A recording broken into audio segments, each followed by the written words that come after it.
What's up, guys? Your boy KFB23 on the YT. I'm back into the video, and today we're talking about Joe Harris. Joe Harris legit was a great role player in this league. Great role player. Led the league in three-point percentages twice, over 47%. Bro was a demon in the 2010s when it comes to three-point shooting. Beat Steph Curry in a three-point contest. Was so close to being a Brooklyn Nets legend. And it legit, like, his career after one bad playoff series, the trajectory of his career was done. It was cooked. I don't know what happened to him.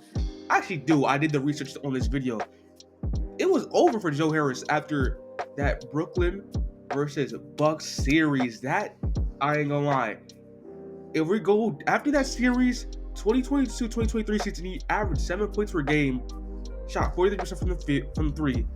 In 2023 to 2024 season, he averaged 2.4 per game on the Detroit Pistons, mind you, who was a team that needed three-point shooting because they were running lineups of Killian Hayes, Cade Cunningham, Jaden Ivey, Jalen Duren, and he still couldn't get 80 minutes on that type of roster.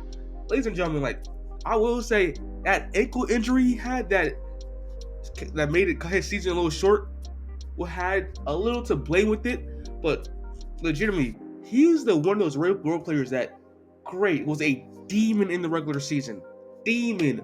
47% twice from three-point line on 6 attempts per game to what he did in Brooklyn versus Bucks series. And people understand how bad he was because sometimes Kevin Durant gets a little slack about it. Oh, we didn't have James Harden. Oh, we didn't have Kyrie Irving. That team was still good enough without James Harden and Kyrie Irving to win that series on multiple occasions if Joe Harris just hit his shots, but he overall just didn't do that. And I'll show you my examples. A little disclaimer, James Harden was hurt. I will give Joe Harris that. He didn't have the best playmaker on the team out there and available, but in game one, he still shot 5 for 9 from 3, 19 points. It was a plus minus of 6. Legitimately, that is the last time Joe Harris ever hit 15 plus points in a playoff game in his NBA career. That's the last time he ever did that. I promise you. Game 2, he also had a decent game. 30% from 3, 13 plus. It was a plus minus was good. He was a positive on the floor. And the struggles really started hitting that team when Joe Harris in game 3, with the chance to win the game, missed a shot with 1 minute left. It was wide open. They double teamed Kevin Durant. Wide open mid-range, couldn't hit it. He fouled out of that game. Plus minus -11. Shot 1 for 7 from the 3. Like 14%. It was bad. It was bad. And I found this out recently while doing this video. Joe Harris in this playoff series for a 3-game span has one of the worst field goal percentage for any NBA player in a playoff setting. He's top 13 in NBA history. That's how bad he was after game 2. This is where my 14 to 15-year-old self really was pissed off, was really upset because I wanted Kevin Durant to beat the Bucks without Kyrie Irving and James Harden. I'm like, whoa, this is going to be a great underdog story. And he's still competing every single night. Kevin Durant was out there for 48 straight minutes of just straight hooping. And Joe Harris, game 4, shot 2 for 6 from the 3, 33%, 35% from the field, only 8 points, a -17. Game 5, shot 1% from the 3, 14% from the field. 14% from the 3, 18% from the field. He was ass. Game 6, shot 1 for 4 from the 3, shot 25% from the three-point line, shot 44% from the field. And in Game 7, I want you to know, my younger self made an entire YouTube video on how garbage, how trash Joe Harris is. I want you to know, in that Game 7, the amount of shots Joe Harris was missing, the amount of wide open looks he got, and the amount of bricks after bricks after bricks after bricks that I saw and witnessed with my own 2 eyes live, ladies and gentlemen, live, was despicable. I was pissed.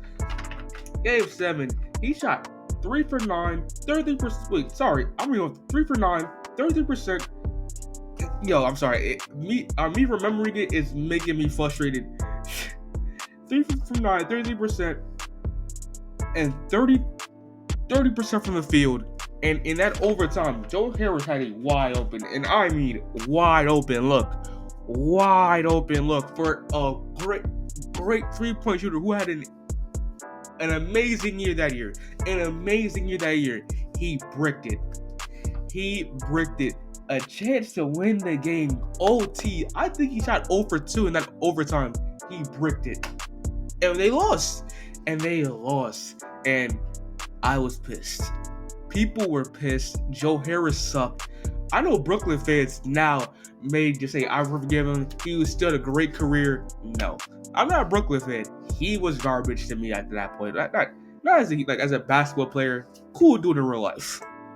That Bucks versus Nets series was legit. That was Joe Harris' only time to ever win a championship. But that wasn't his only worst moment. That was just the body, the coffin that was already made. The final nail in that coffin was that 76ers versus Brooklyn Nets series. I didn't watch it. I didn't watch a single game of it. I saw tweets about it back in 2023. I'm not gonna watch Mikal Bridges try to beat Joel Embiid and James Harden and Tyrese Maxey. I'm just not gonna sit there and entertain that. So I didn't watch a single game of that series. But I knew Joe Harris was bad because people were still making tweets about Joe Harris because in that series, in that 4-game series, he played 44 minutes and had 2 field goals. I might put those on the screen real quick. Or I won't. Had 7 points the entire playoffs. 7 total points, ladies and gentlemen. And after that, the Brooklyn Nets just said, nah, we just can't do it. He's just so bad. Mind you, Joe Harris signed a 4-year, $75 million contract. The next offseason, they traded him to the Detroit Pistons.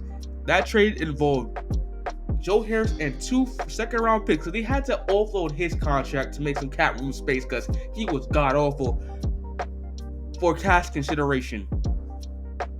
Damn. That's just sad. He was so close, ladies and gentlemen, so close to being an all-time Brooklyn Nets legend. I wrote an entire essay about it. Let me get my notes ready. And as I was looking at the stats, looking at his age, I really felt bad for Joe Harris. I made an entire page worth of stuff I wanted to talk about and how I felt while I was doing the video, doing the research for it. Joe Harris is only 32 years old, and he's already out the league, which is damn. Because at this point in his career, he should be on a slight decline from his prime. Because 32 in the NBA in today's era is still prime years, especially for a guy that's only job is to shoot threes, and he's out the league. He should be deadass helping young players on that Detroit Pistons teams be better. He should have gotten he should have at least got a role. He couldn't have even beat Killian Hayes for minutes. And Joe Harris could actually shoot threes. You can say that's coaching or anything else, but the fact that he was even put in that position because he's just so bad. If he just hit 1 to 2 more shots, he would be back in Brooklyn in that Bucks Nets series. He would go on to win a championship, have probably better playoff games to cement his legacy. He could be that Udonis Haslem role and deadass get his jersey retired and be not inducted to the Hall of Fame. That's crazy. I won't say that, but his name of basketball will live on forever because Brooklyn Nets will retire his jersey. So he wouldn't just be known as he was so close. He was really so close. Just maybe if he just made 1 to 2 more shots, so close to being an NBA legend kind of, but by fans in 50 to 60 years because his name will still be up there, to now a random role player that nobody would care about in 20, 30 years. People will forget his name instantly because unless it's to break up Kevin Durant's legacy and how he had a bad teammate who couldn't hit his shots. That's what he'll be remembered as like a black stain for somebody else's career, where he could have just been dead ass. Probably would have been overrated a little bit by saying, oh, one of the best 3-point shooters ever. Shot 47% from the 3-point line twice in a career. Like, that's on 6 attempts per game, which is crazy to me, that it really only takes 1 to 2 shots to be great and to be just another guy in the NBA. And it's already a make or miss league already, and it's a really good fine line of being anything past a role player outside of the spirit. Like, he could really be JJ Barea. Just not JJ Barea, that's a bad example.